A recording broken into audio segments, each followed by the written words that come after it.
Divi reka umbwire umva kwisi inshuti ni Yesu. Inshuti ni Yesu? Kuyihe mpamvu? Man, nuko utabyumva yine. Inshuti ni Yesu pe.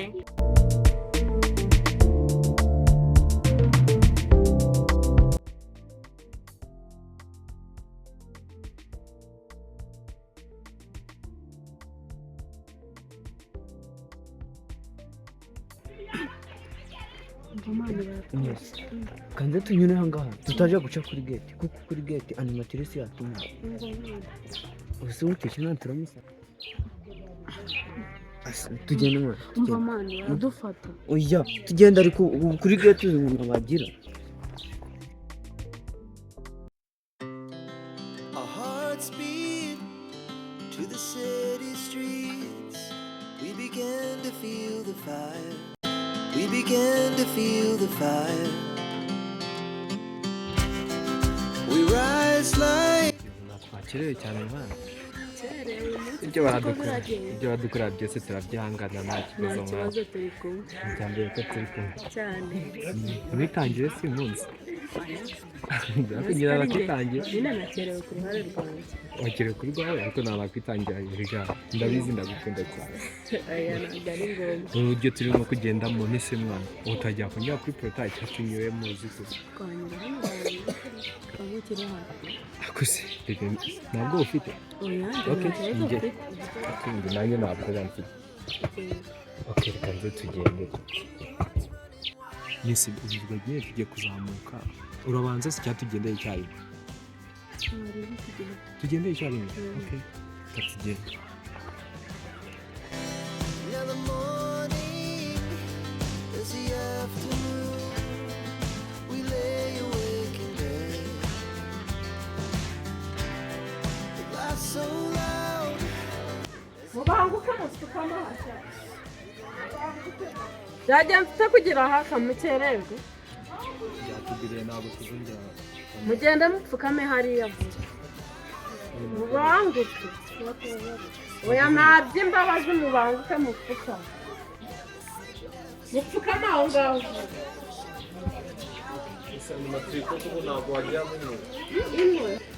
wakerewe gukora iki animatrice nyine ari akazi nabyukiyemo niyo mpamvu nyine ariko wambabara urabizi ko natajya ndaguterera ngaho haguruka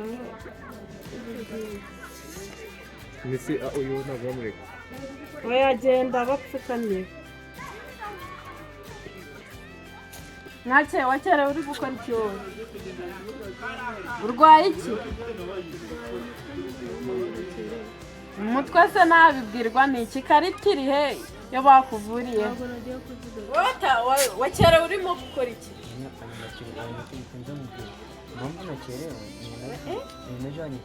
uri kudidimanga vuga ninajanye kaka kwa muganga kaka wawe se nta wundi mwana agira ku buryo ari wowe wajyayo nyine ni nje we ubana nawe uri kudidimanga nta n'ubwo ari byo uri kumwe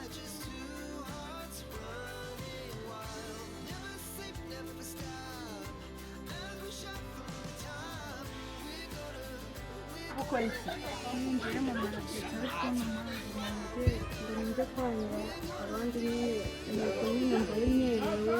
gutuma se mu gitanda yabaye ko abanyeshuri bagomba kuzinduka oya ntabyo imbabazi iyo mpamvu yawe ntabwo izo mpamvu muri kuma zisobanutse mugende mu ishuri Our hearts beat ndamubabariye we began to feel. We rise like tall buildings as the cameras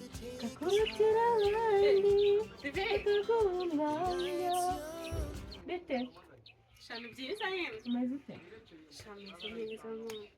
Nuse Divi wavuye ku ishuri ryawe cyane bwo mvuyeyo nibwo ngeze hano wihuse njye navuye kare uretse gusa ntabwo nanakura muri koma nyine ibyo nanjye ndacyafite bage usibye yuko nakuyemo tise nta bindi bintu nakoze nka Divi mva ku isi inshuti ni Yesu inshuti ni Yesu kuyihe mpamvu mani nuko utabyumva nyine inshuti ni yezu pe. Yvette, wambwira impamvu uri kumbwira iryo joro rirakomeye mani. Mbaye kamubwira ko isi ujye wizera wenyine kuko uwari inshuti yawe magara yakugambanira tu. Erega niho nabyumva. Sabwa ndabizi inshuti zaho. kandi reka nkubwire ujye umenya uwo wita inshuti sibyo.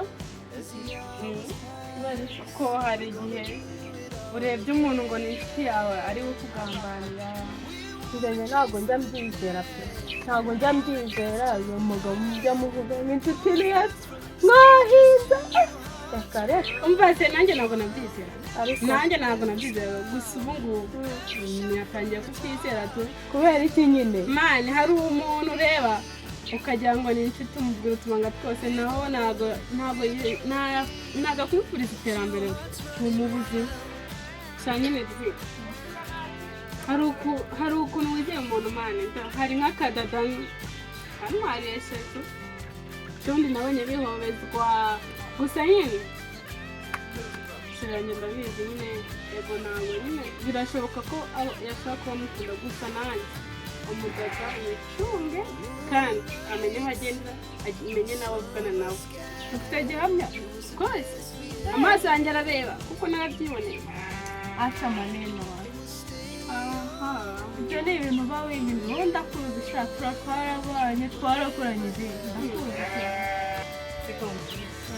yari inama yanjye nyine ucunge kandi umenye aho ugenda nawe kandi umenye ko wabyumvise sibyo. ntacyo bitwaye shari. Be careful.